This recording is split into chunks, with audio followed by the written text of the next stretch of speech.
Hello friends, कितनी ज़िद्दी लड़की है ये और कितना बेवकूफ़ हूँ मैं जो फिर उससे मिलने चला गया और फिर अहमकों की तरह सारा दिन उससे मुलाकात का इंतज़ार करता था, ये जानते हुए कि वो मुझे जानबूझकर इंतज़ार करवा रही है। शर्म आ रही है मुझे अपने आप पर कि मैं क्या था और क्या हो गया हूँ।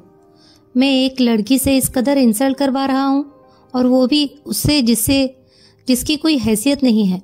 कॉलेज में मुझे उस पर हाथ नहीं उठाना चाहिए था, मगर मैंने उस पर हाथ उठाया और आज मुझे उसको मुंह तोड़ जवाब देना चाहिए था, मगर मैं ऐसे ही आ गया। किस कदर जहरीले थे उसके अल्फाज। काश वो जान पाती मेरे किए वो अजाब बन गई है। कभी कभी सोचता हूँ कि जिस शिद्दत से मैं उसका जिक्र करने लगा हूँ, कहीं मेरा नर्वस ब्रेकडाउन ही ना हो जाए। मैं जानता हूँ मैं उससे मोहब्बत नहीं करता, क्योंकि वो इस काबिल ही नहीं है। मेरे जैसा मर्द इतनी आम लड़की से शादी या मोहब्बत कैसे कर सकता है। हाँ, मेरा दिल चाहता है मैं उसे कोई ऐसी तकलीफ या नुकसान पहुंचाऊं जो वो सारी जिंदगी याद रखे। आज तीसरी दफ़ा ज़ारून जुनैद से मेरा सामना हुआ है और मैं सोच भी नहीं सकती कि ये शख्स इस कदर ढीठ है। आज मैं सर अबरार से मिलने उनके घर गई थी। हम लोग चाय पी रहे थे जब वो आया था। मेरे लिए उसकी आमद परेशान कुन थी। अस्सलाम वालेकुम सर, ये कहकर वो मेरे करीब कुर्सी खींच कर बैठ गया। कैसी है कशफ आप? उसने मुझे मुखातिब किया और मैंने उसकी बात अनसुनी कर दी। चाय पियोगे? सर अबरार ने उससे पूछा था। वाई नॉट, मैं तो खाना भी खा लूँगा अगर आप खिलाएंगे तो। सर अबरार ने मुलाजिम को बुलवाकर एक कप और लाने को कहा था। तुम्हारी पोस्टिंग हो गई है? हाँ, अभी फ़िलहाल इस्लामाबाद ही करवाई है। कुछ दिनों तक जा रहा हूँ। बहुत अहमक हो, पाकिस्तान में पोस्टेड होकर तुम वक्त ज़ाया कर रहे हो। सर अबरार उसे डांट रहे थे और वो मुस्कुरा रहा था। बस ऐसे ही सर, कुछ अरसा पाकिस्तान में भी गुजारना चाहता हूँ। कशफ, आप आजकल क्या कर रही है? उसने सर अबरार के सवाल का जवाब देते देते अचानक मुझसे पूछा था और मेरा जी चाहा था चाय का कप उसके मुंह पर दे मारूं। वो यूं पोज कर रहा था जैसे मुझसे पहली बार मिला था। इस बात के जवाब में मैं चाय का कप रखकर खड़ी हो गई। ओके सर, अब मैं चलती हूँ। सर अबरार ने हैरत से मुझे देखा था। तुम्हारा इरादा तो आज यहाँ दोपहर तक रुकने का था और तुम्हें लंच भी मेरे साथ करना था। अब मुंह उठाकर खड़ी हो गई हो। सर अबरार नाराज हो गए। सर, मुझे कुछ काम याद आ गया है, इसीलिए जाना चाह रही हूँ। तुम शायद ज़ारून की वजह से जाना चाह रही हो। सर अबरार असल वजह भाप गए थे। नहीं सर, मुझे वाकई में कुछ काम है। मैंने उन्हें मुतमईन करना चाहा। बैठ जाओ कशफ, मुझे नहीं पता था तुम इतनी अहमक हो। तुम दोनों के दरमियान वो मामला खत्म करवा चुका हूँ। अब तुम लोगों को अच्छे क्लास फेलो की तरह बिहेव करना चाहिए। बस अब बैठ जाओ तुम। मैं सर अबरार को नाराज नहीं करना चाहती थी, इसीलिए खामोशी से बैठ गई। ज़ारून बड़े इत्मीनान से चाय के सिप ले रहा था। सर अबरार ने हम दोनों का एक दूसरे से तारुफ करवाया। कॉलेज के बाद तो आज शायद पहली बार मुलाकात हो रही है। उसने मुस्कुराते हुए पूछा था, और अगर सर अबरार न होते तो मैं कुछ न कुछ उसके सिर पर ज़रूर दे मारती। हाँ शायद, मैंने नागवारी से कहा था। कुछ देर बाद जब सर अबरार खाने के बारे में पता करने के लिए उठकर गए तो उनके कमरे से निकलते ही उसने कुर्सी मेरी तरफ घुमा ली। क्या हाल चाल है आपके? मेरे हाल चाल बिल्कुल ठीक ठाक है। ख़राब शायद तुम्हारे हो जाएंगे अगर तुम्हारे यही तौर तरीके रहे तो। वो मेरी बात पर हंस पड़ा था। वेरी फनी, अच्छी लगी मुझे आपकी बात। तुमने तो मुझे ऐसी ताकत दिखाई थी, मैं तो उस दिन से अपनी मुतल्ली के ऑर्डर के इंतज़ार में थी। मैंने उस पर तंज किया था, मगर वो फिर हंस पड़ा। यार, वो बस गुस्से में। मुझे यार मत कहो, इस किस्म की बेहूदगी गुफ्तगू पसंद नहीं है मुझे। ओके, उसने सरेंडर करने के अंदाज में हाथ उठाए थे। मिस कशफ मुर्तजा, बल्कि your excellency miss Kashaf Murtaza, अब ठीक है। इससे पहले कि मैं कोई जवाब देती सर अबरार कमरे में आ गए थे। लंच के बाद मैं वहाँ से वापस आ गई थी। ये शख्स मेरी समझ से बालातर है और उसका रवैया उससे भी अजीब है। किस कदर अहमक और बदकिस्मत है उसकी बीवी, जिसे ऐसा शौहर मिला है। मुकम्मल करप्ट और बड़ी हद तक कमीना। आज का दिन बड़ी टेंशन में गुजरा और इसका आगाज़ उस वक्त हुआ जब तबादले के बाद मॉम मेरे पास आई थी। मैं उस वक्त छत पर बैठा अखबार पढ़ रहा था। हाँ, तो ज़ारून, क्या सोचा तुमने? उन्होंने मेरे पास बैठते ही बात शुरू कर दी थी। किस बारे में? मुझे हकीकत में हैरत हुई थी कि वो किस बारे में बात कर रही है। तुम्हारी शादी के बारे में? और किस चीज़ के बारे में? तुम्हारे सब दोस्तों की शादी हो चुकी है, अब तुम्हारी भी हो जानी चाहिए। वैसे भी अभी तुम पाकिस्तान में हो और शादी के लिए इससे बेहतर मौका कहीं नहीं मिलेगा। मैंने गहरी सांस लेकर अखबार सामने की टेबल पर रख दिया। हाँ, वाकई अब मुझे शादी कर ही लेनी चाहिए। शुक्र है अब तुम्हें भी अक्ल आई। मॉम मेरी बात सुनकर बहुत खुश हुई थी। कोई लड़की देखी है या वो भी मुझे ही देखनी पड़ेगी? हाँ, देख ली है। अच्छा, नाम क्या है? तालीम, शक्ल और सूरत के बारे में बताओ। नाम कशफ है। मेरे साथ ही इंटरनेशनल रिलेशनशिप में MA किया है। आजकल फैसलाबाद में AC है। आरिफ एक मातहत काम करती है।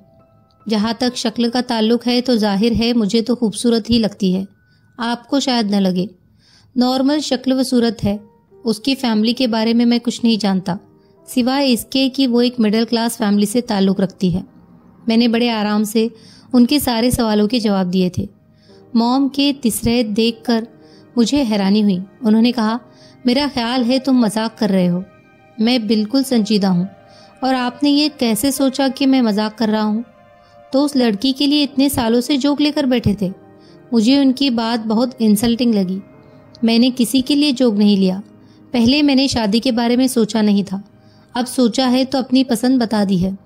तुमने कहा और मैंने सुन लिया। अब मेरी सुनो। अगर मैं तुम्हारी चॉइस को रिजेक्ट कर दूँ तो? आप उसे अपने लिए रिजेक्ट कर सकती है, मेरे लिए नहीं।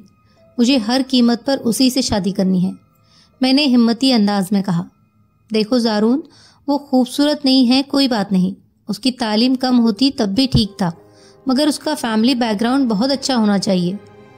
फैमिली बैकग्राउंड का मुझे क्या करना है? मुझे उससे शादी करनी है, उसकी फैमिली से नहीं। और फिर शादी के बाद वो हमारी फैमिली का हिस्सा बन जाएगी। तुम्हें उसके फैमिली बैकग्राउंड से मतलब हो या ना हो, मुझे है। हमें इसी सोसाइटी में रहना है। हमारा एक स्टेटस है, एक सोशल सर्कल है। उसे कैसे मुतरिफ करेंगे हम? जब लोग पूछेंगे कि अपने लायक सपूत के लिए कौन सा हीरा पसंद किया है आपने, और जब लोग मुझसे पूछेंगे कि तुम उसकी कौन सी खूबी पर आशिक हुए हो, तो क्या कहोगे? उसकी मामूली शक्ल, हैसियत पर या मिडिल क्लास पर? बताओ, क्या कहोगे? मॉम का लहजा बहुत खुश था। उसके बेदाग किरदार पर। मैंने उतनी ही तेजी से कहा था। हाँ, बेदाग माजी और बेदाग किरदार पर मिडिल क्लास लड़कियां अपनी पारसाई के बस ढोंग ही करती है, कुछ और नहीं होता। इसलिए तुम जैसों को फंसाने के लिए ये तरीका है। इस तरह उसने तुम्हें फांस लिया।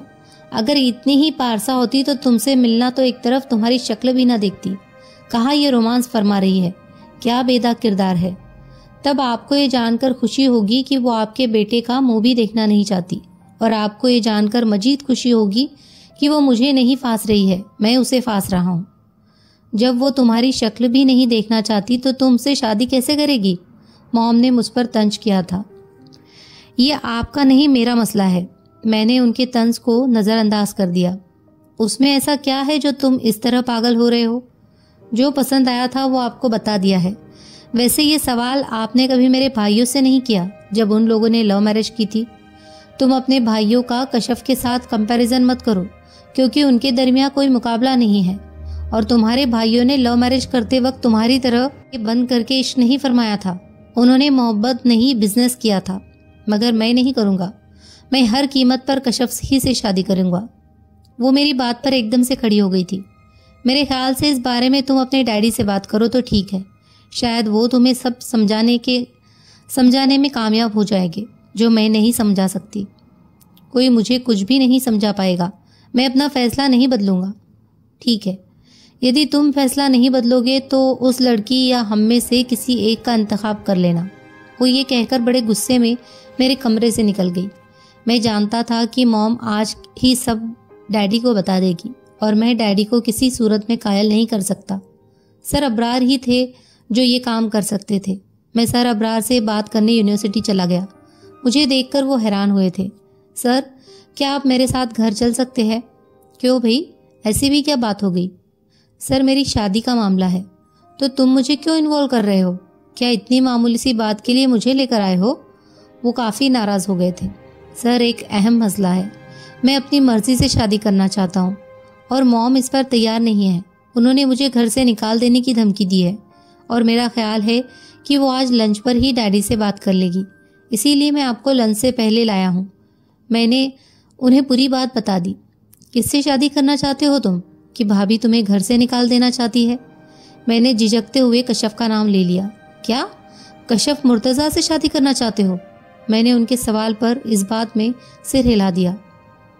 उस कशफ मुर्तज़ा से जिस पर तुमने हाथ उठाया था, जो तुम्हारे नज़दीक मामूली शक्ल व सूरत की आम लड़की है। ज़ारून, तुम क्या मजाक कर रहे हो? उन्हें यकीन नहीं आ रहा था। मैं मजाक नहीं कर रहा हूँ, वो सब माजी का हिस्सा है। मैं उसे वाकई पसंद करता हूँ और उससे शादी करना चाहता हूँ। और ये पसंदगी मेरे घर पर हुई मुलाकात के बाद शुरू हुई होगी, उन्होंने तंजिया अंदाज में कहा था। मैं हंस पड़ा। ओह नो, मैं उससे पहले भी 2 बार मिल चुका था। आपके घर तो तीसरी मुलाकात हुई थी। व्हाट? वो मुझसे बेइख्तियार बोल पड़े। और तुमने मुझे नहीं बताया? और उसने भी जाहिर नहीं किया। तुम दोनों ने मुझे बेवकूफ़ बनाया। नहीं, ऐसा नहीं है। वो मुलाकात इतनी अच्छी नहीं थी कि उनके बारे में बताया जाता। मैंने अपनी पोजीशन क्लियर की। तुमने कशफ से इस मामले में बात की? पहले अपने वालिदन से बात कर लूँ, फिर उससे भी कर लूँगा। इसका मतलब वो तुमसे शादी पर तैयार है। उन्होंने मेरी बात का उल्टा मतलब निकाल लिया। शादी तो दूर की बात है, वो मेरी शक्ल भी देखना पसंद नहीं करती। जाहिर है उसके वालिदैन मेरा जैसा प्रपोजल कैसे रद्द कर सकते हैं। मैंने उनके साथ खुद को भी तसल्ली दी थी। अगर वो तुम्हारी शक्ल देखने पर तैयार नहीं तो शादी के लिए कैसे रजामंद होगी? फिर तुम्हें ये खुशफहमी क्यों है कि उसके वालिदैन तुम्हारा प्रपोजल रद्द नहीं कर सकते? वो माँ बाप पर इंसार करने वाली कोई 16-17 साल की लड़की नहीं है। मैच्योर है, एक अच्छे ओहदे पर फाइज है। उसके वालिदैन उसकी मर्जी के बगैर कुछ नहीं कर सकते। और ये भी हो सकता है कि उसकी कहीं मंगनी हो चुकी हो। इसीलिए बेहतर है पहले तो कशफ से बात कर लो। ये ना हो कि तुम्हारे वालिदैन तुम्हारा रिश्ता लेकर जाए और उसकी शादी में शिरकत करके वापस आए। वो वजह तौर पर मेरा मजाक उड़ा रहे थे, लेकिन अब मैं मॉम से बात कर चुका हूँ और वो डैडी को भी बता देगी। इसीलिए अभी आप उनसे तो बात करें। मैं लंच से कुछ देर पहले सर अबरार के साथ घर पहुंच गया था। डैडी अभी घर नहीं आए थे और मॉम सर अबरार को देखते हुए परेशान हो गई थी। वो जान गई थी कि मैं उन्हें क्यों लाया हूँ। अंदर से वो यकीनन गुस्सा हो रही होगी, मगर बज़ाहिर उन्होंने बड़ी खुशदिली से सर अबरार का इस्तकबाल किया था। डैडी सर अबरार को देखकर काफ़ी परेशान हुए थे, क्योंकि वो कभी इस वक्त उनसे मिलने नहीं आते थे, मगर उन्होंने वजह नहीं पूछी। लंच के बाद सर अबरार ने डैडी से कहा था, जुनैद, मुझे तुमसे कुछ काम है। डैडी उन्हें लेकर स्टडी में चले गए और मैं अपने कमरे में। तकरीबन 1 घंटा के बाद मुलाजिम मुझे बुलाने आया था। जब मैं स्टडी में गया तो वहाँ मुकम्मल खामोशी थी। किसी ने मुझे बैठने के लिए नहीं कहा। मैं खुद एक कुर्सी खींचकर बैठ गया। तो शादी से इनकार की ये वजह थी। अगर आज ये वजह बता सकते हो तो 7 साल पहले भी बता सकते थे। इतने इंतज़ार की क्या ज़रूरत थी? डैडी ने मेरे बैठते ही कहा था। मैं पिछले 7 साल इस बारे में लाइल्म था। फिर मैंने कभी उसके बारे में इस अंदाज में सोचा भी नहीं था। अब ऐसा है तो मैंने आपको बता दिया है। मैं तुम्हारी वजाहत को नहीं मान सकता, मगर ये सच है। हाँ, बहुत सच्चे हो तुम। दुनिया तुम्हारे सच की वजह से ही तो चल रही है। मगर मैं एक बात वजह कर दूं, मैं कतन भी शादी के लिए रजामंदी नहीं दूंगा। हाँ, अपनी मर्जी करना चाहते हो तो कर लो, मगर हमसे कोई ताल्लुक न रखना। मैं तुम्हें इन सब आशयसात से भी दस्तबरदार होना पड़ेगा। उन्होंने एकदम ही मुझे अपना फैसला सुना दिया था। तुम्हें इन सब आशयसात से भी दस्तबरदार होना पड़ेगा। उन्होंने एकदम ही मुझे अपना फैसला सुना दिया था। ठीक है, आप यही चाहते हैं तो ऐसा ही सही। मैं इन लग्जरीज के बगैर भी रह सकता हूँ। इतना तो हौसला है मुझे कि मुश्किल वक्त का मुकाबला कर सकूँ। कहना बहुत आसान है और करना उतना ही मुश्किल। मुश्किल वक्त का मुकाबला तुम करोगे? तुम्हें मुश्किल वक्त सिर्फ कहना आता है। कभी मुश्किल वक्त देखा है तुमने? कभी कोई तंगी देखी है? किसी चीज़ के लिए दिल मारना पड़ा है तुम्हें मालूम है 1 साल में कितना खर्च करते हो तुम? ये जो कपड़े पहने हैं ना तुम्हारे जिस्म पर, ये तुम्हारी 2 माह की तनख्वाह के बराबर की कीमत के है। और ये जो घड़ी बांधी हुई है ना तुमने, इसकी कीमत तुम्हारे 6 माह की तनख्वाह के बराबर है। बात करते हो मुश्किल वक्त गुजारने की। ज़रा अपने 1 माह के अखराजात की लिस्ट बनाओ और देखो कि तुम्हारी तनख्वाह से उनमें से कौन से अखराजात पूरे हो सकते हैं। अपनी तनख्वाह से तुम एक दिन नहीं गुजार सकते। आखिर कौन कौन सी शाह खर्चियाँ छोड़ोगी? ठीक है, आपने मुझे बहुत कुछ दिया है, मगर आपने यही सब अपनी दूसरी औलाद को भी दिया है। मुझे दूसरों से ज़्यादा कुछ नहीं दिया। और फिर आपके पास दौलत थी तो आपने मुझे लग्जरीज दी, ना होती तो कभी ना देते। और कोई इतना बड़ा एहसान नहीं किया आपने। सब माँ बाप अपनी औलाद के लिए यही सब करते हैं, मैं भी करूँगा। लेकिन मैं आपको साफ साफ बता रहा हूँ, मैं ये फैसला अपनी मर्जी से करूँगा। मैं अपनी ज़िंदगी को अपने तरीके से गुजारूँगा। अगर आप ठीक है, जैसा तुम चाहते हो वैसा ही होगा। अब यहाँ से चले जाओ। डैडी ने मेरी बात काट कर बड़ी दुरुस्तगी से मुझे कहा था। मैंने कुछ कहने की कोशिश की थी, मगर उन्होंने मेरी बात दोबारा काट दी। तुम्हें कुछ कहने की ज़रूरत नहीं है। तुम्हारी मजीद बकवास सुनने का हौसला नहीं है मुझ में। अब यहाँ से जाओ। मैं बड़ी खामोशी से वहाँ से उठकर कमरे में आ गया था। बहुत अजीब से जज्बात है इस वक्त मेरे। मुझे उनकी रजामंदी भी की ज़रा भी खुशी नहीं है। मैंने उन्हें बहुत हर्ट किया है। मैं ऐसा नहीं करना चाहता था, मगर पता नहीं ऐसा कैसे हो गया। शादी के लिए कशफ क्यों मेरे जहन में आई, मुझे ये भी पता नहीं। बहुत सी चीज़ें, बहुत सी बातें, बहुत से फैसले बस ऐसे ही हो जाते हैं, ना जानते हुए ना चाहते हुए। मैं सोच भी नहीं सकती थी कि 7 साल बाद ये शख्स ज़ारून जुनैद मेरे लिए दोबारा अजाब बन जाएगा। इस कदर ढीठ और कमीना आदमी मैंने पूरी ज़िंदगी में नहीं देखा। आज मैं बहुत थकी हुई थी। एक बड़े सियासी लीडर की पब्लिक मीटिंग के इंतज़ामात कर जायज़ा लेकर आई थी, जब गैर मुतवक्का तौर पर अम्मी का फ़ोन आ गया। अम्मी ने मेरी खैरियत पूछते हुए मुझसे कहा था, तुम्हारे लिए एक बहुत अच्छा रिश्ता आया है। उनकी बात मुझे गैर मामूली नहीं लगी। मैं जानती थी कि आजकल मेरे रिश्ते के बारे में काफ़ी फिक्रमंद रहती है। वो लोग बहुत आला ख़ानदान के हैं। मैं तो हैरान हूँ कि हमारे घर आ कैसे गए। अम्मी ने लंबी तहमीद बांधना शुरू की। अम्मी प्लीज़ मुख्तसर बात करें, तारीफ़ों के इतने लंबे पुल मत बांधे। मैं खाना खाकर जल्द अज जल्द सो जाना चाहती थी। वो लाहौर से आए हैं। उनका बहुत बड़ा कारोबार है। ये उनका सबसे छोटा बेटा है। तुम्हारे वाले मजमून में ही एमए किया है उसमें भी, और आजकल वजारत खारजा में अफसर है। इस्लामाबाद में होता है। वो अपना कार्ड भी देकर गए हैं, और लड़के का नाम ज़ारून जुनैद है ना? मैं तब तक जान चुकी थी कि वो कौन हो सकता है। अम्मी हैरान हुई थी। तुम्हें कैसे पता? आप ऐसा करें कि कार्ड में से उसके घर का नंबर मुझे बताए और इस रिश्ते को भूल जाए। कशफ, तुम क्या करना चाहती हो? अम्मी परेशान हो गई थी। कुछ भी नहीं, आप बस मुझे नंबर लिखवा दे। कुछ ताकुफ के बाद उन्होंने मुझे फ़ोन नंबर लिखवा दिया। फिर मैं उस फ़ोन नंबर पर रिंग करती रही। चंद बार नंबर मिलाने के बाद नंबर मिल ही गया। किसी ने फ़ोन उठाया था। जी हाँ, आपको किससे बात करनी है? उस शख्स ने कहा। मैंने नंबर दोहरा कर पूछा, ज़ारून अगर घर पर है तो उसे बुला दे। जी वो घर पर है। आप कौन हैं? मेरा नाम साइमा है, मैं उनकी दोस्त हूँ। वो मुझे होल्ड करने का कहकर चला गया। कुछ देर बाद रिसीवर में जो आवाज़ उभरी उसे पहचानने में मुझे कोई दिक्कत नहीं हुई। वो ज़ारून था। हेलो, आप कौन हैं? कुछ देर के लिए तो मैं तैश के मारे कुछ बोल ही नहीं पाई। फिर मैंने उससे कहा, तुम्हारी इतनी हिम्मत कैसे हुई कि तुमने अपने वालिदैन को मेरे घर भेजा? ओह, ये तुम हो। उसकी आवाज़ एकदम आहिस्ता हो गई थी। मैं तुम्हारा फ़ोन आने की तवक्को तो कर रहा था, मगर इतनी जल्दी नहीं। देखो, मैं इस वक्त खाना खा रहा हूँ। तुम कुछ देर बाद मुझे रिंग करना। मैं तुम्हें दोबारा फ़ोन नहीं करूँगी। मुझे सिर्फ ये बताना था कि आइंदा अपने वालिदैन को हमारे घर मत भेजना। इस मसले पर कुछ देर बाद बात करेंगे। चलो, मैं खुद तुम्हें रिंग कर लूँगा। मेरे कुछ कहने से पहले ही फ़ोन बंद कर दिया। तकरीबन आधा घंटा बाद उसने मुझे फ़ोन किया था। तुमने फ़ोन कर ही लिया है तो मैं अपनी बात दोहरा देती हूँ। अपने माँ बाप को अब मेरे घर मत भेजना। क्यों? वो मेरा घर है और मैं वहाँ फिजूल लोगों का आना जाना पसंद नहीं करती। वो तुम्हारा घर नहीं, तुम्हारा घर वो है जो मेरा घर है। जहाँ तक वालिदैन को रोकने की बात है तो वो मैं नहीं कर सकता। उन्हें मेरी शादी करनी है। अब ये उनकी मर्जी कि वो रिश्ता लेकर कहाँ जाते हैं। मुझे उसकी बात पर बेतहाशा तैश आया था। अब अगर वो हमारे घर आए तो मैं उनकी बहुत इंसल्ट करूँगी। तुम ऐसा नहीं कर सकती। उन्हें मेरे घर भेज कर देख लेना मैं ऐसा कर सकती हूँ या नहीं। मैंने फ़ोन बंद कर दिया। उसने दोबारा रिंग करने की कोशिश नहीं की और मैंने कम से कम इस बात पर सुकून की सांस ली थी। मैं नहीं जानती थी कि यह शख्स इस कदर ढीठ है और मुझे हैरत है कि इसने मेरे घर का पता कैसे ले लिया।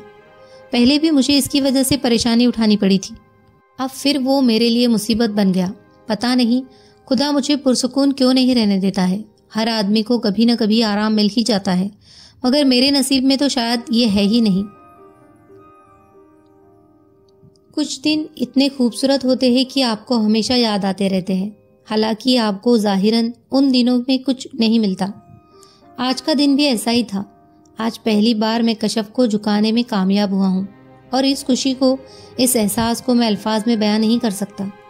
आज सर अबरार ने कशफ को अपने घर बुलाया था। मैं सुबह से उनके पास था क्योंकि कशफ ने अपने आने का वक्त नहीं बताया था। जब मुलाजिम ने उसके आने की खबर दी तो सर अबरार ने मुझे साथ वाले कमरे में भेज दिया। मैं एक चेयर उठाकर उस कमरे के दरवाजे के पास ले आया और दरवाज़ा थोड़ा सा खोल दिया ताकि उनके दरमियान होने वाली गुफ्तगू सुन सकूं। जहां मैं बैठा था वहां से उनकी पुश्त साफ नजर आ रही थी, लेकिन वो मुझे नहीं देख सकती थी, सो मैं खासा बेफिक्र था। रस्मी बातचीत के बाद सर अबरार से उसने इस बुलावे की वजह पूछी थी। कशफ, कुछ दिन पहले जारून के पेरेंट्स तुम्हारे घर आए थे। सर अबरार ने बात शुरू की। मैं उसका चेहरा नहीं देख सकता था, लेकिन उसके बोलने से अंदाजा हुआ कि वो काफी हैरान हुई थी। सर, आपको कैसे पता चला? उन्हें मैंने ही तुम्हारे घर भेजा था। तो फिर आज भी आपने मुझे इसीलिए बुलाया होगा? हाँ, मैंने तुम्हें ये जानने के लिए बुलाया है कि तुम इनकार क्यों कर रही हो। सर, आप अच्छी तरह जानते हैं कि मैं इनकार क्यों कर रही हूँ और मुझे आपसे कम से कम ये तवक्को नहीं थी कि आप उसकी सिफारिश करेंगे। उसके लहजे में शिकायत नुमाया थी। देखो कशफ, अगर तुम्हारे इनकार की वजह महज वो वाकया है तो ये कोई वजह नहीं है। वो सब माजी का हिस्सा है और माजी को भुला देना बेहतर होगा। फिर उसने तब भी तुमसे माफ़ी मांग ली थी और अब भी अगर तुम चाहो तो वो दोबारा माजरत करने के लिए तैयार है। इस एक बात के अलावा तुम किस बुनियाद पर यह प्रपोजल रिजेक्ट कर रही हो? सर अबरार उसे कायल करने की कोशिश कर रहे थे। सर, आप उसकी तरफदारी क्यों कर रहे हैं? क्योंकि वो मेरा स्टूडेंट है और तुम भी, और हर टीचर अपने स्टूडेंट्स की बेहतरी ही चाहता है और मैं उससे ज़्यादा तुम्हारी बेहतरी के लिए सोच रहा हूँ। तुम्हें उससे अच्छा शख्स नहीं मिलेगा। आप उसे अच्छा क्यों कह रहे हैं? क्या सिर्फ दौलत और खूबसूरती की वजह से? ये दोनों चीज़ें कभी मुझे इंस्पायर करती नहीं थी, अब नहीं। अब मेरी ज़िंदगी में इनकी अहमियत काफ़ी कम हो चुकी है और उस प्रपोजल से इनकार की वाहिद वजह वो वाक़या नहीं है, और भी बहुत से वजहात हैं। सर, मैं बहुत अमली और हकीकत पसंद हूँ। मैं उन लड़कियों में से नहीं हूँ जो सिर्फ ये देखकर शादी कर लेती है कि अमीर बंदे से शादी करके वो मिडिल क्लास से अपर क्लास में चली जाएगी। मेरी बहनों की शादी वहाँ हुई है जहाँ बेतहाशा पैसा नहीं है, मगर वहाँ उनकी इज्जत और कदर ज़रूर होती है। उन्हें ये फिक्र नहीं कि पता नहीं उनका शौहर कहाँ होगा, किसके साथ होगा, क्या कर रहा होगा। उन्हें यह मसला नहीं है कि उनके शौहर ने अफेस है या ऐसी दूसरी चीज़ें। और आप जारून को ले, मैं ऐसे बंदे से कैसे शादी कर सकती हूँ जिसका माजी मेरे सामने है, जो औरत को वक्त गुजारने का जरिया समझता है, जो औरत की इज्जत करना नहीं जानता। आप कहेंगे वो बदल गया है। मैं कहती हूँ कि वो नहीं बदला, ना ही बदल सकता है। फिर हमारी और उसके खानदान के दरमियान कोई मैच नहीं है। ये तबकाती फ़र्क मेरे लिए हमेशा अजाब रहेगा। मैं मिडिल क्लास से ताल्लुक़ रखती हूँ और वो ये बात कभी नहीं भुला सकेगा। मेरी हर गलती को वहाँ एक्सप्लॉइट किया जाएगा, हर बात पर नुक्ताचीनी की जाएगी। इंसान अपनी ज़िंदगी को आसान बनाने के लिए शादी करता है, मज़ीद मुश्किल बनाने के लिए नहीं। सो मैं जारून से शादी नहीं कर सकती। वह अपनी बात कहकर चुप हो गई। सर अबरार भी चुप थे। मैं दरवाज़ा खोलकर स्टडी में आया। कशफ ने पीछे मुड़कर देखने की कोशिश नहीं की। कशफ, क्या यह बेहतर नहीं है कि तुम खुद जारून से बात कर लो? सर अबरार मुझे देखकर बोले थे। अब किसी बात की ज़रूरत नहीं है, वो सब कुछ सुन चुका है और मुझे कायल नहीं कर सकता। मैं उसकी बात पर हैरान रह गया था। वो मेरी मौजूदगी से बेखबर नहीं थी और सर अबरार मुझसे ज़्यादा हैरान थे। मैं कुर्सी खींचकर उसके पास बैठ गया। हाँ, मैं तुम्हारी सारी बातें सुन चुका हूँ और तुम भी मुझे कायल नहीं कर सकी। तुम्हारी सारी वजहात, तुम्हारे जाती मफरूजात पर बनी है और जिंदगी मफरूजात के सहारे नहीं गुजारी जा सकती। उसने मेरी तरफ देखा, ना मेरी बात का जवाब दिया, बस कार के रिंग से टेबल को खुरचती रही। तुम दोनों बैठो, मैं भी आता हूँ। सर अबरार वहां से चले गए। उनके बाहर जाते ही उसने कहा, देखो, जो मेरा फैसला था वो मैं सुना चुकी हूँ, फिर बहस करने की क्या जरूरत है। देखो कश्यप, मैं वैसा नहीं रहा जैसे पहले था। मैं वाकई बदल चुका हूँ। किसी को बदलने के लिए एक लम्हा ही काफी होता है, तो क्या मुझे बदलने के लिए 7 साल काफी अरसा नहीं है? मैं जानता हूँ मैं परफेक्ट नहीं हूँ, तुम भी परफेक्ट नहीं हो, कोई भी परफेक्ट नहीं होता। बस कुछ लोग दूसरों से बेहतर होते हैं और कुछ बदतर। तुम्हारे नज़दीक मैं बेहतर नहीं हूँ, अपनी नज़र में मैं बदतर नहीं हूँ, और तुम्हारे नज़दीक क्लास कब से अहम होने लगी। तुम तो कहा करती थी कि शर्म इस बात पर आनी चाहिए अगर आप बुरे काम करें, आप चोर हो, किसी को तकलीफ पहुंचाए, किसी को कत्ल कर दे, इस बात पर नहीं कि आप गरीब है। तुम्हारे नज़दीक तो मेरी क्लास इज्जत के काबिल भी नहीं है, फिर आज ये तब्दीली क्यों? सिर्फ मेरे कहने से क्या होता है? इज्जत के काबिल तो सिर्फ तुम लोगों को ही समझा जाता है। उसका अंदाज फिर वही था। लेकिन मैं तुमसे मोहब्बत करता हूँ। एक पैदाइशी फ्लर्ट के मुंह से ये बातें अच्छी नहीं लगती। वो मेरी बात पर गुर्राई थी। ऐसी लड़कियों की तादाद हजारों में नहीं तो सैकड़ों में जरूर होगी जिनसे तुम यही जुमला कह चुके हो। लेकिन मैं तुमसे सच्ची मोहब्बत करता हूँ। सच्ची मोहब्बत ये भी तुम बहुत लड़कियों से कर चुके हो। तुम जैसा शख्स जब ये बात करता है तो मुझे हंसी आती है। तुम हर लड़की को एक ही सब्ज बाग दिखाने बैठ जाते हो। मैं अब भी यही कहूँगा कि मैं तुमसे मोहब्बत करता हूँ। मैंने बड़े इत्मीनान से अपनी बात दोहराई। देखो, मैं कोई टीनेजर नहीं हूँ जिससे तुम बातों से बहलाओ और वो बहल जाए। क्या होती है ये मोहब्बत? और बकौल तुम्हारे सच्ची मोहब्बत। हमारे मज़हब और मुआशरा में कहाँ इसकी गुंजाइश है? एक ढोंग रचाया होता है तुम लोगों ने लड़कियों से फ्लर्ट करने के लिए, धोखा देने के लिए, और तुम उन्हें बेवकूफ़ बनाने में कामयाब रहे हो। लेकिन इस किस्म की सच्ची मोहब्बत की ना मुझे ज़रूरत है और ना ही अहमियत है। सो बेहतर है ये ढोंग तुम किसी और के सामने करो। उसका चेहरा गुस्से से सुर्ख हो रहा था, मगर मुझे उसकी बातें बुरी नहीं लगी। तुमने जो कुछ कहा मैं उससे इनकार नहीं करता, सिवाय इस बात के कि मैं तुमसे फ्लर्ट कर रहा हूँ। जो फ्लर्ट करते हैं वो ना तो अपनी प्रपोजल भेजते हैं और ना ही इस तरह अपनी इंसल्ट बर्दाश्त करते हैं। मेरे बारे में तुम्हें जो कुछ कहा वो ठीक ही। जाहिर है तुम मेरे साथ पढ़ती रही हो, सो मेरे माजी से वाकिफ हो। तुम्हारे ख्याल में न तो मैं शरीफ हूँ न औरत की इज्जत करता हूँ। लेकिन क्या तुम ये बात यकीन से कह सकती हो कि जिस शख्स से तुम शादी करोगी वो पारसा होगा, उसे औरत की इज्जत करना आता होगा, उसका न तो कभी किसी और से अफेयर रहा होगा, न ही उसने कभी किसी लड़की की गलत नज़र से देखा होगा? नहीं कश्यप, तुम कभी भी ये बात यकीन से नहीं कह सकती। हो सकता है तुम्हारा शौहर तुमसे अपना माजी छुपाएगा। तुम्हारे सामने वो खुद को बड़ा अच्छा जाहिर करेगा, जैसे मैं अपनी बीवी से अपना माजी छुपाऊंगा, और वो मुझे बहुत अच्छा समझेगी जब तक कि मेरी गलती उसके सामने ना आएगी। क्या तुम भी यही नहीं करोगी? मुझ पर तुम्हें इसीलिए एतराज़ है कि तुम मेरे माजी से वाकिफ़ हो। अपने शौहर पर इसीलिए एतराज़ नहीं होगा क्योंकि उसका माजी तुमसे पोशीदा होगा। अगर कभी उसके ख़राब माजी के बारे में जान गई तो फिर क्या करोगी? क्या उसे छोड़ दोगी या माफ़ करोगी? क्या उस वक्त मैं तुम्हें याद नहीं आऊँगा? क्या तुम ये नहीं कर सकती कि मेरे माजी की गलतियों के लिए मुझे माफ़ कर दो? मैं गलतियों से सीखने वाला आदमी हूँ, और जिस उम्र में तुमसे ये कह रहा हूँ वो तो जज्बाती भी नहीं है। और टू बी वेरी फ्रैंक, मैंने कभी किसी औरत को ख़राब करने की कोशिश नहीं की। मैं औरत की इज्जत नहीं करता था और अब भी नहीं करता हूँ, मगर मेरा रोमांस या अफेयर सिर्फ यही तक था कि मैं लड़कियों को तोहफे देता, चंद डायलॉग बोल देता, ड्राइव पर ले जाता या किसी होटल में डिनर के लिए। इससे ज़्यादा कुछ नहीं। मैंने कभी आखिरी हद पार करने की कोशिश नहीं की। कुछ पाबंदियाँ मैंने खुद पर लगा रखी थी और वो आज भी है।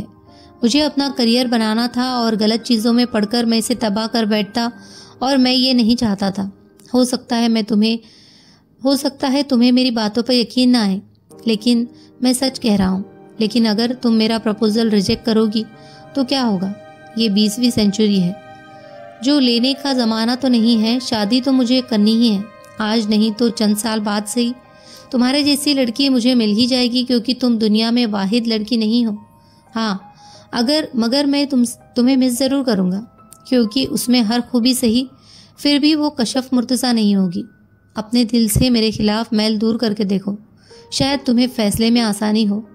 फिर अगर तुमने मेरे हक में फैसला ना भी किया तब भी मैं दोबारा तंग नहीं करूँगा, लेकिन एक दफ़ा पूरी तरह से अनबायस्ड होकर मेरे बारे में सोचो। वो बिना कुछ कहे वहाँ से चली गई। सर अबरार जब स्टडी में आए तो उन्होंने पूछा, क्या कहा उसने? अभी तो कुछ नहीं कहा, मैंने उसे सोचने के लिए वक्त दिया है। फिर उन्हें विश करता हुआ मैं घर आ गया। तकरीबन 1.5 घंटे के बाद सर अबरार ने मुझे फ़ोन किया था। जारून, अब तुम आइंदा मेरे घर मिठाई लेकर आना, उन्होंने छूटते ही कहा था। मिठाई किस लिए? मैं कुछ हैरान हुआ। भाई कशफ मान गई है इसलिए। व्हाट? इतनी जल्दी? मैं हैरान रह गया था। इतनी जल्दी से तुम्हारा क्या मतलब है? क्या वो 5-10 साल बाद कुछ कहती? सर उसने कहा क्या है? मैं काफ़ी बेचैन था। उसने कहा है कि तुम अपना प्रपोज़ल भेजो, अगर उसके वालिदैन को मुनासिब लगा तो ठीक है, वो इनकार नहीं करेगी, सर अबरार ने मुझे बताया। मैंने शुक्रिया अदा करके फ़ोन रख दिया। फिर शाम को मैंने कश्यप को फ़ोन किया था। वो वापस फैसलाबाद पहुंच चुकी थी। उसका शुक्रिया अदा करने के बाद मैं उससे कुछ बातें करना चाहता था, मगर उसने अपनी मसरूफियत का कहकर फ़ोन बंद कर दिया। और अब डायरी लिखते हुए मैं सोच रहा हूँ कि वो इतनी बुरी भी नहीं है।